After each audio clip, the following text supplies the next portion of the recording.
Turning now to some breaking developments from Minnesota concerning convicted Somali fraudsters, their alleged political donations to Democratic candidates, and Congresswoman Ihan Omar herself. She's my little delightful bucket of sunshine.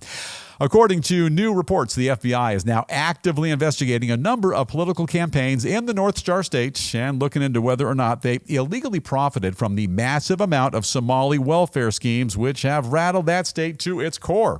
Officials say the Justice Department urged the FBI to act following earlier reports which linked Governor Tim Walz, Representative Ihan Omar, again, my little Miss Sunshine, and several additional state Democrats to campaign contributions from convicted fraudsters, as well as other community care providers linked to similar scams. They go on to say that right now, the public corruption section of the FBI is in the process of following the money trail to see if the cash was obtained illegally through one of Minnesota's fraudulent food assistance or home health care schemes before landing in a candidate's lap. Like they say, just keep following that money trail. They also reveal that the probe is just now kicking into high gear and that so far, federal investigators have not yet been able to find any evidence of wrongdoing by the campaigns.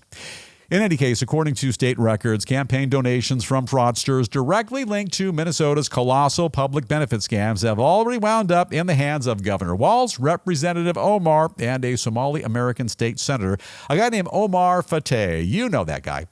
In particular, Walz received more than $8,000 from a handful of people who were eventually connected to the fraud investigations, while Omar herself took in more than $5,000 in cash from a couple of other alleged Somali scammers. However, it's worth pointing out that most of the questionable cash, it was eventually surrendered by the candidates and donated to charity. Got to be fair. And final thought, and this is the News Roundup Lowdown. It's kind of like one of those puzzles. It says right there on the side of the box, for ages 3 to adults. That's exactly how easy this puzzle is to piece together. I'll tell you, a blindfolded toddler could easily figure this one out. Now, if you're a Minnesota resident, this should have you abundantly concerned, and you should be demanding not only accountability, but the way I see it, a change in state leadership as well.